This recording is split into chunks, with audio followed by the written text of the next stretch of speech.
นี่ก็ไม่ใช่มีพรรษามากและเป็นเครื่องวัดว่ามีกิเลสที่เบาบางนี่ก็ไม่ใช่นะและสิ่งเหล่านี้มันไม่ใช่เครื่องวัด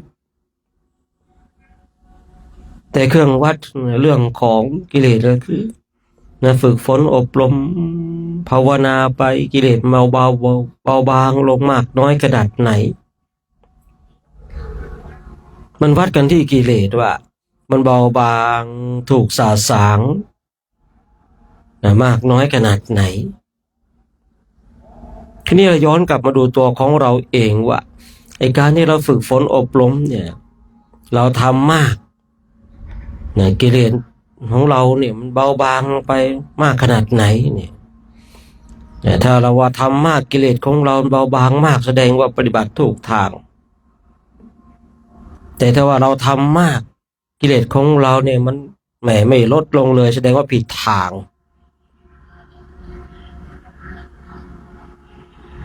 คือที่ถ้าเราปฏิบัติน้อย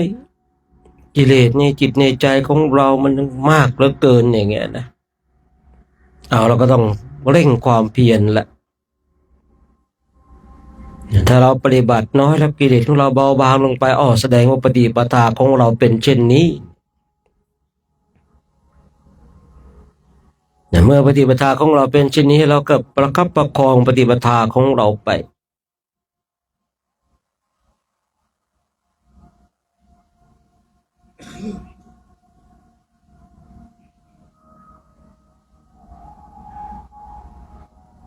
กิเลสทั้งหลายคือความโลภความโกรธความหลงเนี่ยคือมันจะต้องลดลงไปเบาลงไปและลดลงไปเบาลงไปนะทุกตัวนะไม่ใช่ตัวใดตัวหนึ่งนะอย่างที่ผมเคยคุยว่าไอ้ผมเนี่ยมันเจ้าโทสะจ้องแต่โทสะอย่างเดียวไม่ให้โทสะเกิดในจิตเนี่ยถามว่าโทสะมันลดลงไหมมันลดลงนะทั้งหลาย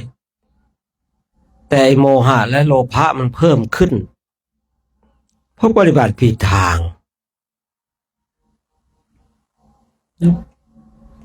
เพราะปฏิบัติผิดทางเหมือนจะถูกแต่ก็ผิดเหมือนจะดีแต่ก็ไม่ดี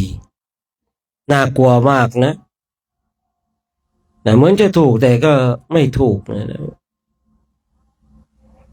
นี่ยจ้องดูแต่โทสะอย่างเดียวนะไม่ให้โทสะเกิดโทสะมันไม่เกิดมันเบาลงไปมันบางลงไป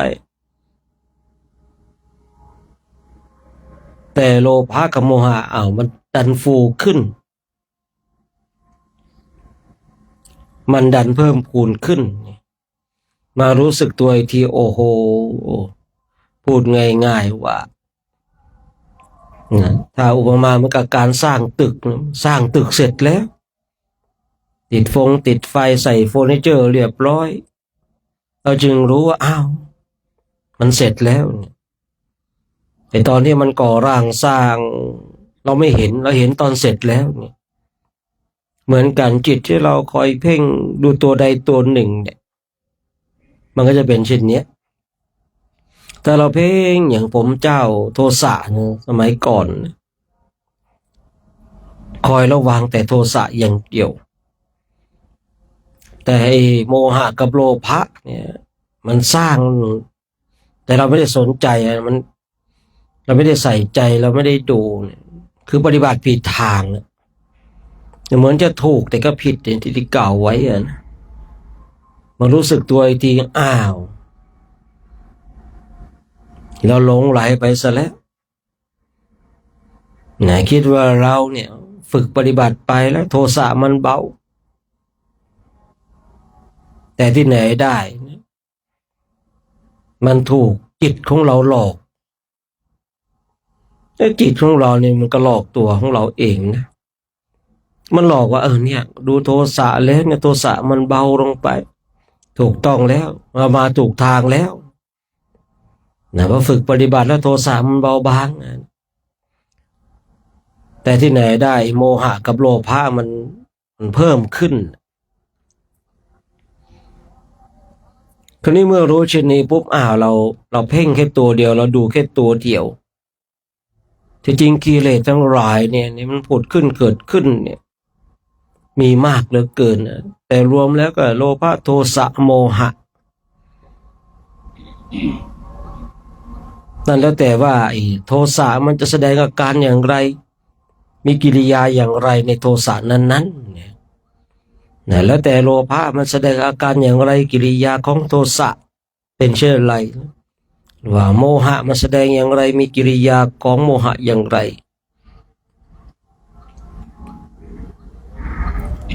ในคราวที่ผมรู้สึกตัวว่าเราปฏิบัติผิดทางเนี่ยเหมือนจะถูกแต่ก็ผิดเนี่ยแบบนี้ไม่ใช่นะเพราะกิเลสทั้งหลายเนี่ยมันก็สับเปลี่ยนหมุนเวียนได้ยินคำของครูบาอาจารย์ท่านหนึ่งที่บอกว่ากิเลสตัวไหนเกิดก่อนก็ทำลายตัวนั้น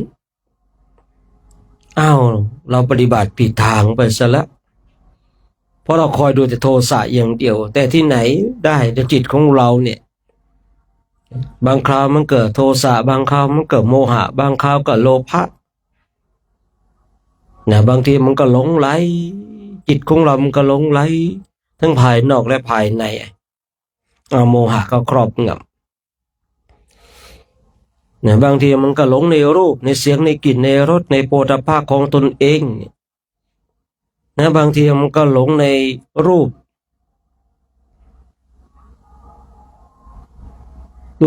ในเสียงในกลิ่นในรสในโผฏฐัพพะของบุคคลอื่นเนี่ยไอ้โมหะนี่มันพาเราหลงทั้งภายนอกและภายในก็ในขณะที่เราเนี่ยเราดูโทสะตัวเดียวเนี่ยไอ้โมหะเนี่ยมันก็เกิดขึ้นแต่เราไม่ได้ดูเราไม่ได้ใส่ใจไม่ได้สนใจไง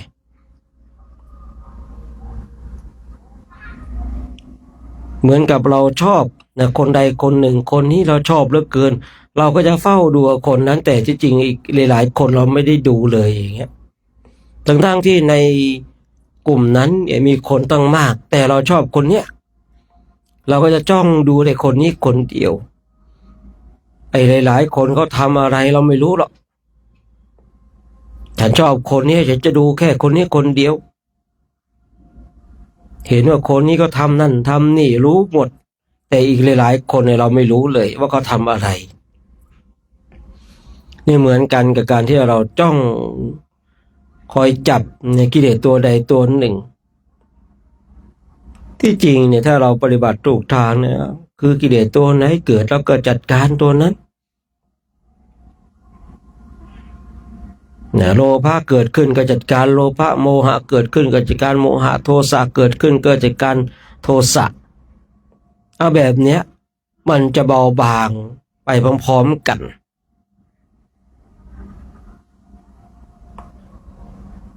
ผมจึงไม่แปลกใจหรอกว่าพระอนาคามีทำราคะโทสะโมหะให้เบาบางลงไปเลยไม่แปลกใจเลยนะเพราะว่าอะไรราคะโทสะโมหะ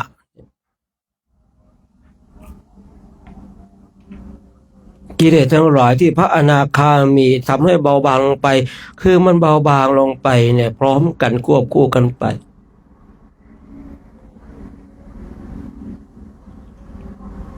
นะก่อนหน้านั้นอาจจะเป็นอย่างสมมติว่าบุคคลที่ได้บรรลุเป็นพระอนาคามีแล้วเนี่ยพื้นฐานเดิมเป็นเจ้าโทสะไม่ใช่โทสะเบาบางตัวเดียวเนี่ยคือมันเบาบางทั้งหมดเลย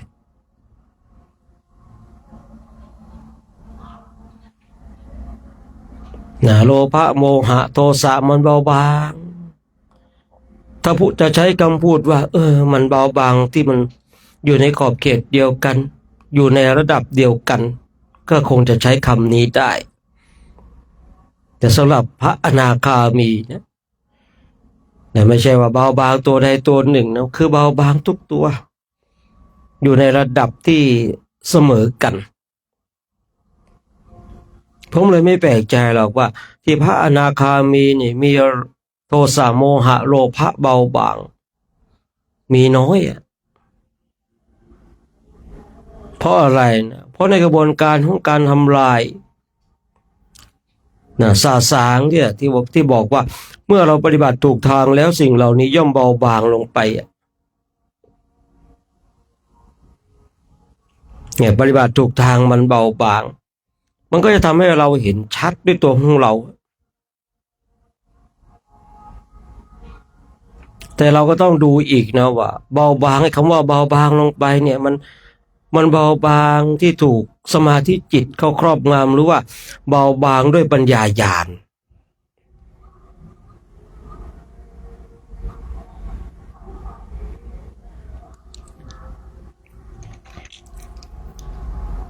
กิเลสทั้งหลายที่มันถ้าเราไม่ชัดเจนในจิตนะไอ้ที่เราว่าเบาบางเราเบาบางแล้วเนี่ยมันเบาบางด้วยกำลังของสมาธิหรือว่าเบาบางด้วยสติด้วยปัญญาญาณเนี่ยถ้าเบาบางด้วยสมาธิเนี่ยสมาธิจิตเนี่ยเมื่อสมาธิจิตมันคลายไปเราก็จะเห็นว่าราคะโทสะโมหะทั้งหลายเนี่ยมันก็จะปูขึ้นมันก็จะกำเริบขึ้นได้เพราะอาศัยกำลังของสมาธิจิตคอยควบคุมให้มันเบาหรือว่าบางลงไปแต่ถ้ามันเบาบางลงไปด้วยปัญญาญาณเนี่ยอันเนี้ยมันไม่ฟูขึ้นไม่กระเพื่อมไม่กำเริบอีกนะเราจะต้องรู้และชี้ชัดเข้าใจตรงจุดนี้ด้วยตัวของเราเองว่ากิเลสทั้งหลายที่มันเบาบางลงไปเบาบางไปด้วยอะไรคือเราไม่ต้องเอาอะไรมากมายท่านทั้งหลายไอ้การฝึกจิตเนี่ยที่ต้องการบรรลุธรรมเนี่ยมันไม่มีอะไรมากเลยนะเพียงแต่เราเข้าใจตรงจุดเนี้ย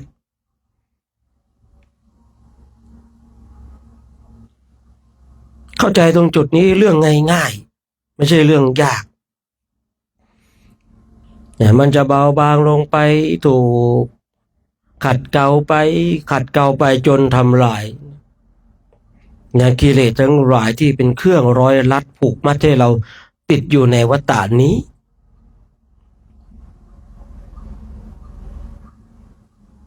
ในเวลานี้ที่เราเนี่ยมีการเวียนว่ายตายเกิดเพราะอะไรว่าถูก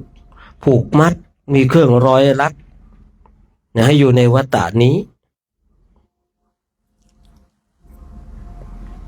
เมื่อเราฝึกฝนอบรมถูกวิธีมันต้องเบาบางมันต้องคลายเครื่องร้อยลัดคลายเครื่องผูกมัดทั้งหลายอันนี้ปฏิบัติถูกวิธีมาเดินมาถูกทางแต่ถ้าเราบวชกันมาเนี่ยมันไม่เบาบางเลยเนี่ยแต่ว่าผิดวิธีแล้วการฝึกปฏิบัติของเรานะเราคุยธรรมะได้อาจหารยกอุปมาอุปไมยแต่ว่ากิเลสทั้งหลายยังมากเหลือเกินอันเนี้ยมันเข้าข่ายอยู่ในเป็นผู้ที่หลงโมหะก็ครอบงำหนักเหลือเกินเหมือนจะดีนะท่านทั้งหลายคุยธรรมะยกอุปมาอุปไมยอาจหารเหมือนจะดีแต่มันถูกโมหะก็ครอบงำมันเป็นผู้หลงโดยไม่รู้ตัวนะเป็นผู้หลงโดยไม่รู้ตัวยิ่งบางคนโอ้อาจารย์คุยธรรมะดีมีความจำเป็นเลิศยกอุปมาอุปไมยได้ชัดเจนผมเข้าใจแต่ผู้พูดเองผู้แสดงเองเป็นผู้หลงเองมันน่ากลัวตรงจุดนี้นะที่น่ากลัวไม่ใช่น่ากลัวในเรื่องอื่นคือน่ากลัวว่าวัฏฏะของบุคคลนั้นต้องอีกยาวไกล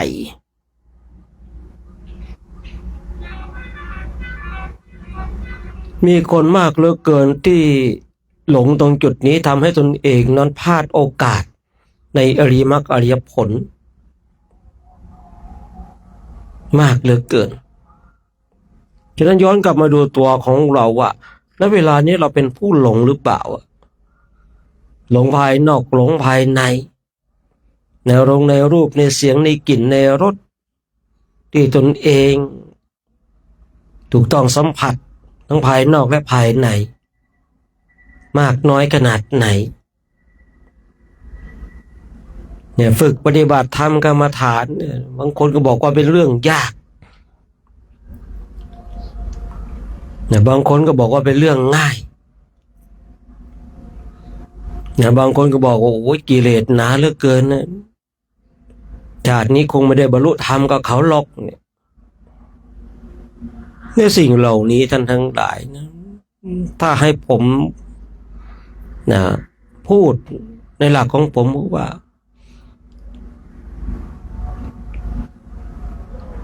ไอ้แค่คิดก็ผิดแล้วนะตนเองไม่ฝึกฝนไม่อบรมไม่คลายเครื่องร้อยลัดนะใครจะมาคลายให้ใช่หรือเปล่าเนี่ยภาคเปลี่ยนภาวนาไปดูจิตดูใจของเราไปความโลภเกิดขึ้นก็ดูความโลภดับความโลภด้วยสติด้วยปัญญาของเราความโกรธเกิดขึ้นก็ดูความโกรธดับความโกรธที่มันเกิดขึ้นด้วยสติปัญญาญาณของเราความหลงเกิดขึ้นแล้วก็ดูความหลงแล้วก็ดับความหลงนั้นด้วยสติปัญญาญาณของเราแค่นั้นเองไม่เป็นเพียรภาวนามาดูแค่นี้เองทำแค่นี้เองนะ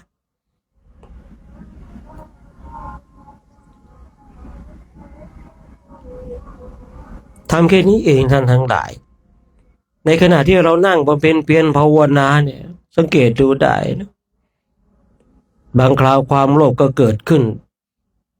แต่ความโลภเกิดขึ้นเราไม่ไปดับความโลภนะบางคราวเนี่ยโมหะเกิดขึ้นเราไม่ได้ไปดับโมหะบางทีโทสะเกิดขึ้นเราไม่ได้เข้าไปดับโทสะเรารู้นะว่าราคะโทสะโมหะโลภะเกิดขึ้นแต่เราไม่เข้าไปดับ นะแต่เราไม่ได้เข้าไปดับเรารู้ว่ามันเกิดขึ้นแต่เราไม่ดับมันแปลกใจไหมสำหรับนักปฏิบัติธรรมรู้ว่ามันเกิดแต่เราทำไมไม่เข้าไปดับท่านทั้งหลายลองสังเกตจิตตรงนี้ดูเถอะว่าเรารู้ว่าเราโกรธเรารู้ว่าเราโลภเรารู้ว่าเราหลงแต่ทำไมเราไม่เข้าไปดับอันนี้ฝากให้เป็นคำถามนะคำตอบอยู่ที่ท่านทั้งหลายเองว่าเวลาที่ท่านทั้งหลายรู้ตนเองโลภโกรธหลงทำไมเราไม่เข้าไปดับเหตุผลอะไรเราจึงไม่เข้าไปดับกิเลสทั้งหลายทั้งที่เราได้ศึกษาเรียนรู้ว่าให้ดับความโลภโกรธหลงไอ้ทำลายกิเลสที่มันเกิดขึ้นในจิตในใจของเราแต่ว่าเวลากิเลสทั้งหลายเกิดขึ้นเราทำไมไม่เข้าไปดับกิเลสฉะนั้นก็ฝากไว้ในช่วงเช้าวันนี้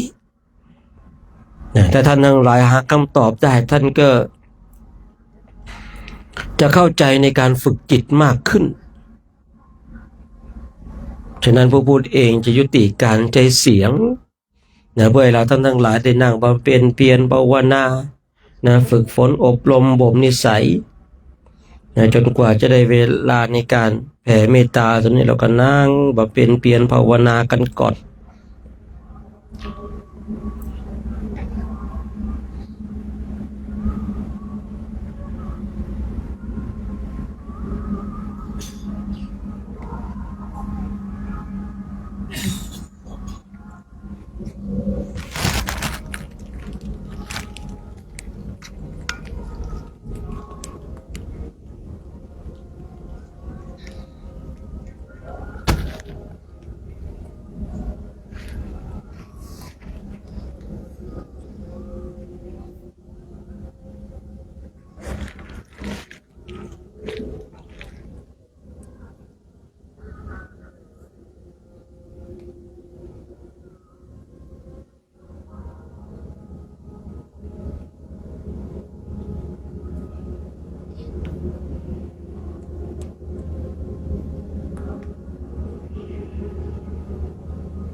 โดยจิตตภาวนาในช่วงเช้าของวันนี้นะก็สมควรแก่เวลานะเราท่านทั้งหลายทำการสุดตัวทั่วพร้อมน้อมจิตน้อมใจจิตที่เป็นบุญเป็นกุศลจะได้ร่วมกันแผ่เมตตากับสรรพสัตว์ทั้งหลายที่เป็นเพื่อนทุกข์เกิดแก่เจ็บตายของเราในสัตว์ใดที่มีความทุกข์ขอพ้นจากทุกข์ในสัตว์ใดที่มีความสุขขอสุขยิ่งขึ้นไปนะสัพเพสัตตาอาเวราโหตุขอสรรพสัตว์ทั้งหลา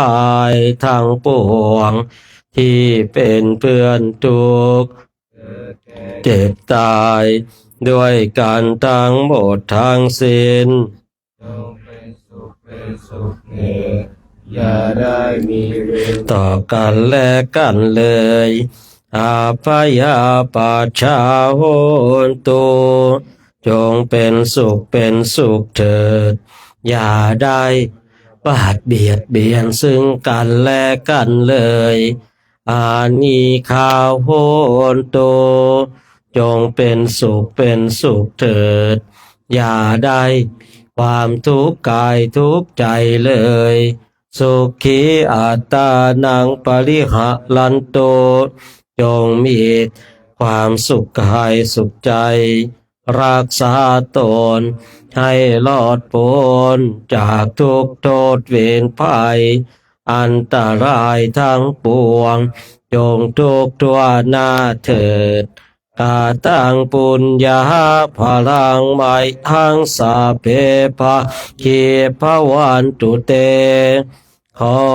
สรรพสัตว์ทั้งหลายทั้งปวงเหล่านั้นจงเป็นผู้มีส่วนได้เสวยผลบุญที่ข้าพระเจ้าทั้งหลายได้บำเพ็ญแล้วนี้เถิด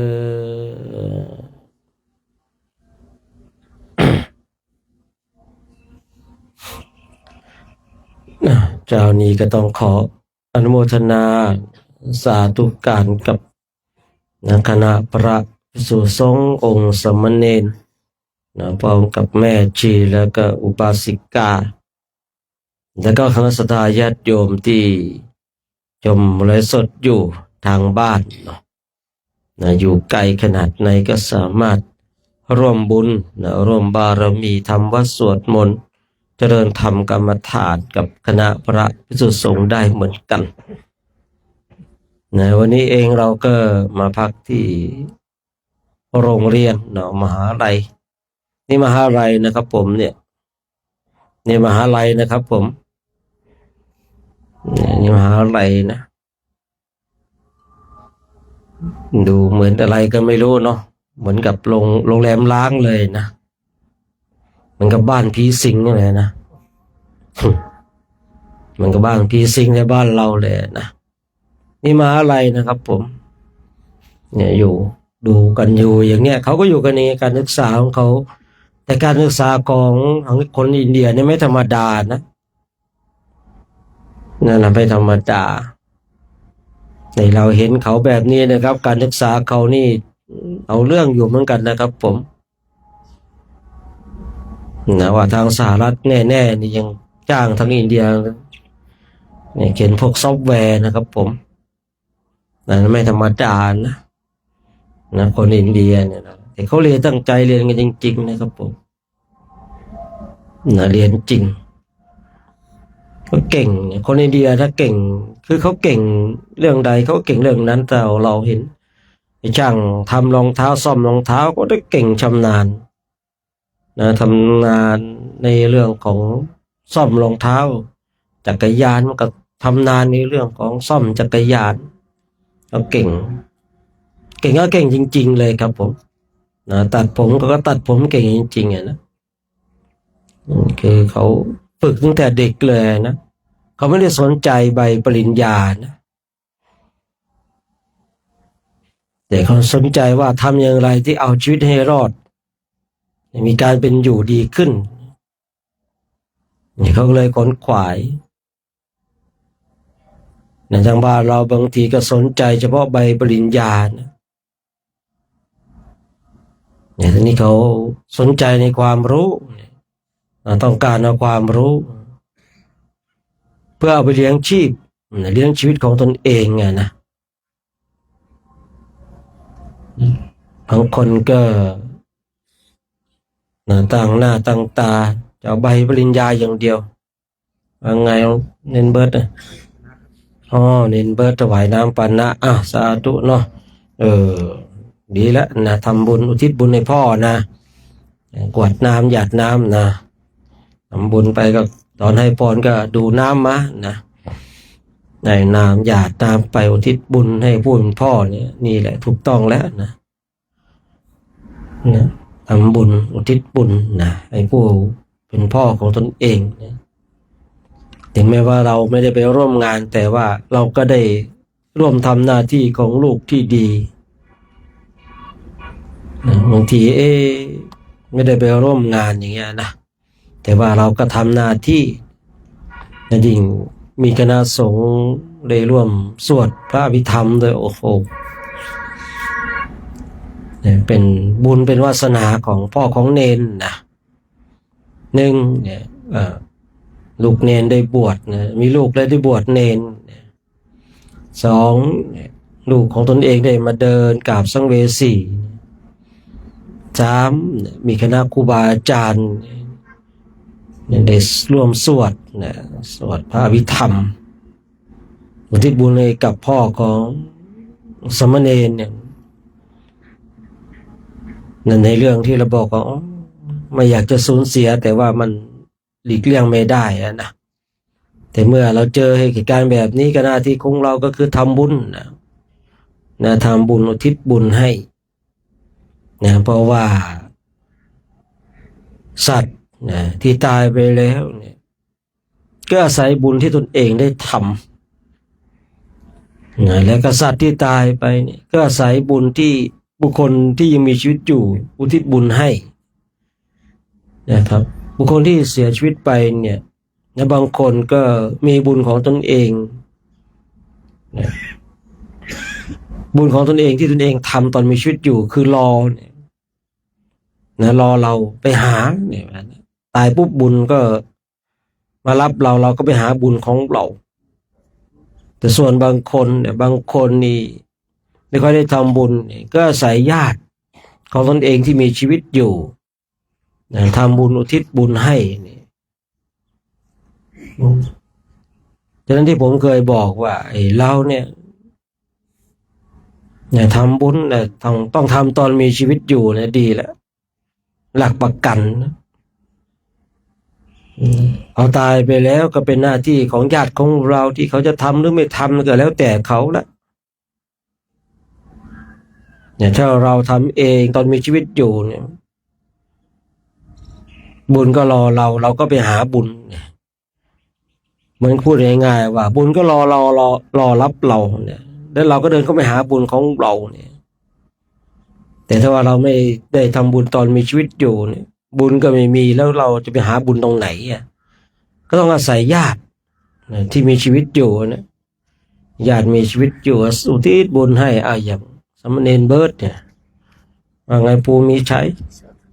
สาธุร่วมบุญนะสาธุสาธุนะโมทนานะเวลารับทีละ1,000-2,000นะ100-200นะเวลาจ่ายทีละ10,000-20,000เลยนะรู้สึกไม่สมดุลกันเลยเนาะมันน่าจะเวลารับสัก100,000-200,000นะเวลาจ่ายสัก50,000-60,000มันน่าจะเป็นแบบนี้เนาะเป็นไรเนาะเราก็รวมด้วยช่วยกันนะคนละเล็กคนละน้อยไปนะเก็บหอมรอมนิดเดียวก็ไปถวายกันเนี่ยเมื่อวานก็ของพวกเรานั่นแหละที่พวกเราเรื่องการไม่ใช่ของผมนะครับผมนะที่ถวายไปเมื่อวาน50,000 รูปีกันเป็นของพวกเราท่านทั้งหลายกันทั้งพระของญาติโยมที่รวมบุญมานะผมเป็นผู้ที่จัดสรรคอยถวายในช่วงเวลาที่ควรถวาย แต่ว่าปีนี้ก็มีขีดจำกัดนะเพราะว่าไม่ได้บอกญาติโยมอะไรมากมายนะฉะนั้นบุญเนี่ยท่านทั้งหลายนะเราก็ทำกันไปเนี่ยให้เราเป็นผู้ที่มีบุญตอนที่เรามีชีวิตอยู่ดีที่สุดนะตอนที่เรามีชีวิตอยู่เราเป็นผู้ที่มีบุญคนขวายในบุญตายไปแล้วไม่ต้องห่วงว่าบุญของเรามันจะหายไม่ต้องห่วงว่าบุญของเราจะไม่คอยรับเรานะแต่ถ้าว่าเราเนี่ยตอนมีชีวิตอยู่เราไม่ทำบุญเนี่ยอันนั้นก็ต้องวัดญาติของเราอีกทีหนึ่งว่าจะทำบุญให้กับเรามากน้อยขนาดไหนทีนี้ไอ้งานที่จัดงานอย่างเช่นคนตายเนาะแล้วจัดงานทำบุญที่จะไปถึงญาติของเราที่ล่วงลับไปแล้วเนี่ยมันไม่ได้หมายถึงว่าโอ้โหจัดงานแบบทำบุญคราวนี้เสียเงินไป100,000สมมตินะแต่ใส่ซองถวายพระ200ถวายข้าวน้ำโภชนาอาหารคือบุญที่จะไปถึงผู้เสียชีวิตไปได้คือไอ้ตรงปัจจัยที่เราถวาย200แล้วก็อาหารเท่านั้นนะครับไม่ได้เหมารวมทั้งหมดว่างานนี้เราเสียไป100,000สมมตินะไอ้100,000เนี่ยจะไปถึงบุคคลที่เสียชีวิตไม่ใช่นะคือเราต้องแยกประเด็นให้ถูกต้องนะบางคนโอ้โหเนี่ยจัดงานศพหมดไป100,000 บาทเนี่ยผมก็ถามว่าใส่ซองถวายพระเท่าไหร่ละ200นั่นแหละก็ได้แค่200นั่นแหละอันนี้ส่งนะแล้วก็ข้าวน้ำโภชนาอาหารนะก็ถวายพระไปก็วันละมื้อ2 มื้อนะก็ส่วนนั้นที่จะเป็นบุญที่จะไปถึงผู้ที่ล่วงลับไปแล้วนะส่วนที่เราเลี้ยงพวกคนทั้งหลายเนี่ยอันนี้มันเหมือนว่าเพณีเนาะมันเหมือนว่าเพณีที่เราจะต้องทำแต่ส่วนบุญที่จะไปถึงผู้ล่วงลับไปแล้วคืออะไรหนึ่งที่ของที่ถวายพระนั่นแหละบุญที่จะไปถึงผู้ที่ล่วงลับไปแล้วนะในส่วนพวกที่ว่าแขกมาร่วมงานเราต้องเลี้ยงเขานี่มันประเพณีมันเหมือนกับสิ่งที่เราควรทำถามว่าตรงนี้บุญไปถึงผู้ล่วงลับไปไหมไม่ได้ไปหรอกท่านทั้งหลายบุญจริงๆที่จะไปถึงผู้ล่วงลับไปแล้วที่ถวายพระถวายพระนั่นแหละคือบุญที่จะไปถึงบุคคลที่ล่วงลับไปแล้วนะตรงนี้เราก็คือบางคนนะบางคนมีความเข้าใจผิดนะหลายๆสิ่งหลายๆอย่างกับการที่จะทำบุญให้กับผู้ที่ล่วงลับไปแล้วเนี่ยดังนั้นเราท่านทั้งหลายตอนมีชีวิตอยู่เนี่ยเราก็ทำบุญนะด้วยตัวของเราเองนะตายไปแล้วใครจะทำบุญให้กับเราหรือไม่ทำก็แล้วแต่เขาละแล้วแต่เขาแต่อย่างโยมพ่อของเนนเบิร์กเนี่ยโชคดีนะที่ว่าโชคดีคือมีอะไรลูกชายลูกของตัวเองได้บวชแล้วก็ลูกของตนเองก็ยังได้ทำบุญอุทิศบุญให้เป็นความโชคดีนะของโยมพ่อของโยมเบิร์ตเนนเบิร์ตนะฉะนั้นเราท่านทั้งหลายก็ทำกันนะขนขวายกันนะขนขวายในกิจที่ชอบประกอบในธรรมกันเอาเราวันนี้ก็ต้องขออนุโมทนาสาธุการกับคณะพระภิกษุสงฆ์องค์สมณเณรกับแม่ชีแล้วก็อุบาสิกาพร้อมกับคณะศรัทธาญาติโยมที่ชมและสดอยู่ทางบ้านก็ขออนุโมทนาสาธุการบุญใดกุศลใดที่เราท่านทั้งหลายได้กระทำก็ขอให้บุญนั้นกุศลนั้นจงนำพาท่านทั้งหลายจงมีความสุขมีความสงบมีความร่มเย็นคือสิ่งประการใดเป็นไปโดยชอบประกอบในธรรมแล้วก็ขอให้สิ่งนั้นจงสำเร็จด้วยเถิด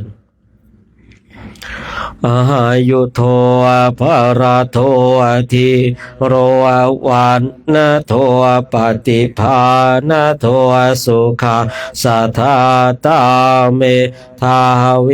สุขังโสอธิการจติอายุงทัตตวาปะลังวา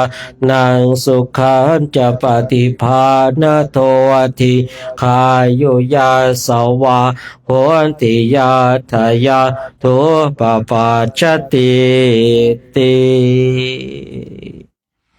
เดี๋ยวเรากราบพระพร้อมกันนะ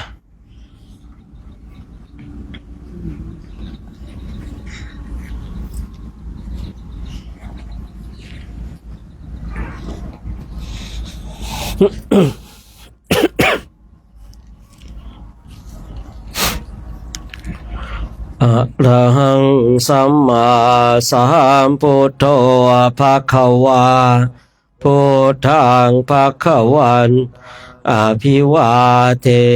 มิสวากขาโตภะคะวะตาธัมโมธัมมังนามัสสามิสุปฏิปันโนภะคะวะโตสาวกสังโฆสังฆังนามามิมหันตาปิตุคุณังอะหังวันทามิกุรุอุปชฌาย์อาจาริยาคุณังอะหังวันทามิน้อมจิตน้อมใจกราบคุณครูบาอาจารย์พร้อมกัน3 ครั้งพร้อมแล้วกราบกราบกราบ